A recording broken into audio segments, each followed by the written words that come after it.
चुके हैं। नरेश, इंडेक्स पे अगर कोई व्यू पॉइंट है तो जरा बता दीजिएगा, क्योंकि इवेंट है, इवेंट ना बैक टू बैक भी हैं।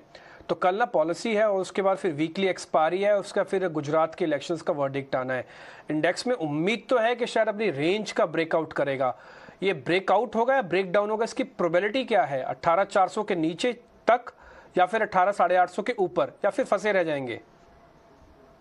मेरा मानना ये है कि हम इसी रेंज में ट्रेड करते रहेंगे, क्योंकि ये वीक में आरबीआई है, नेक्स्ट वीक में फेड है, तो ये 2 वीक तक काफी इवेंट्स है। और अगर हम देखें तो जो विक्स भी है, विक्स में इतना बड़ा स्पाइक नहीं है कि जो इवेंट्स को ज्यादा अहमियत देता हो। अगर जनरली कोई इवेंट में एक्सपेक्टेशन है कि निफ्टी में बहुत बड़ा मूव हो सकता है अप या डाउन, तो विक्स करंट लेवल से काफी हाई होना चाहिए था। तो ओवरऑल मेरा मानना ये है कि 18,400 440 जो लास्ट एक स्विंग टॉप था, वो एक सपोर्ट एरिया रहेगा, 18,850 एक रेजिस्टेंस, और स्टॉक स्पेसिफिक मूव्स आते रहेंगे। और कल के आरबीआई मीट के बाद ब्रॉडर मार्केट्स में ज्यादा क्लैरिटी होना चाहिए और फोकस ब्रॉडर मार्केट्स में ही रहना चाहिए।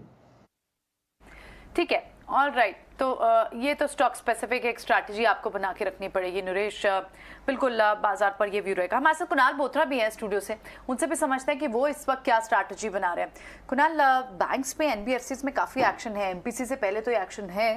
बैंक्स ने हालांकि अच्छी रिकवरी भी अटेम्प्ट की थी, तो यहाँ से क्या बेट्स लेनी चाहिए, किस तरह से दिख रहा है? या फिर एमपीसी का इवेंट हालांकि बहुत हद तक फैक्टर इन है बाजार में कि 35 बेसिस पॉइंट आने वाला है, या फिर उस पर भी एक सरप्राइज आ सकता है? तो मुझे तो नहीं लग रहा कि मेजर सरप्राइज आ सकता है। मेरे मानना आई थिंक ये मार्केट में जो रूटीन प्रॉफिट बुकिंग, शायद ये वही टाइप का आभास आ रहा है कि मार्केट में जो मेजर सेक्टर्स थे like metals, real estate, private sector banks, इन सब स्टॉक्स में, इन सब सेक्टर्स में कहीं ना कहीं करेक्शन या एक वेव ऑफ प्रॉफिट बुकिंग आ रही है। बट मैं तो ऐसे मानूंगा कि जब फेड के इतने बड़े इवेंट के बाद में जो नवंबर दिसंबर में हुआ था, उसके बाद भी मार्केट ने करेक्ट किया था, तब उसके बाद तो ऐसा लग रहा है कि शायद may be post the RBI policy market ज़्यादा करेक्शन नहीं करेगा और वापस एक अच्छा बाउंस बैक आने के चांसेस है।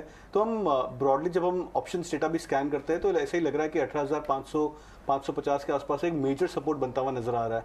जो सबसे खास बात इंडेक्स डेटा पॉइंट की है वो है पुट कॉल रेशियो। निफ्टी की पुट कॉल रेशियो 0.62 0.65 के आसपास ट्रेड हो रही है। जनरली जब हम देखते हैं कि अगर ये 0.6 के नीचे जब जाती है पुट कॉल रेशियो, तो मार्केट एक बॉटम या एक बेस बना देता है। तो इन केस अगर मार्केट में रिएक्शन थोड़ा सा भी नेगेटिव आता है तो वो एक अच्छी बाइंग अपॉर्चुनिटी बन सकती है रादर देन सेलिंग अपॉर्चुनिटी।